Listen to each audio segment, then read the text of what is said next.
నమస్కారం. బైబిల్ చరిత్ర అనగానే మనకు వెంటనే ఎంతోమంది రాజులు, ప్రవక్తలు గుర్తొస్తారు కదా. కాని ఈ రోజు మన విశ్లేషణలో ఒక అద్భుతమైన, అత్యంత శక్తివంతమైన స్త్రీమూర్తి గురించి లోతుగా తెలుసుకోబోతున్నాం. ఆమె దెబోరా, ఇజ్రాయేలు ప్రవక్తి, అలాగే న్యాయాధిపతి. సరే, ఇక ఏమాత్రం ఆలస్యం చేయకుండా ఈ ఆసక్తికరమైన ప్రయాణాన్ని మొదలుపెడదాం. ఒక్కసారి ఊహించుకోండి, ఒకవైపు అత్యాధునిక ఆయుధాలతో ఏకంగా 900 ఇనుప రథాలతో దూసుకొస్తున్న మహాసైన్యం, మరోవైపు ప్రశాంతంగా ఒక ఖర్జూర చెట్టు కింద కూర్చున్న ఒక స్త్రీ. వినడానికే చాలా ఆశ్చర్యంగా ఉంది కదూ. అసలు చేతిలో ఎలాంటి ఆయుధాలు లేని ఆమె అంతటి భయంకరమైన సైన్యాన్ని ఎలా మట్టికరిపించింది?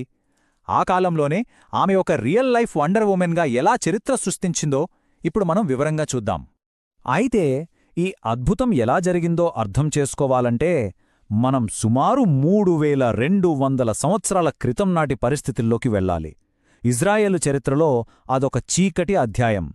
ప్రజలకు ఒక బలమైన నాయకత్వం ఎంతగానో అవసరమైన అత్యంత కఠినమైన కాలమది. అసలప్పుడు ఏం జరిగిందంటే,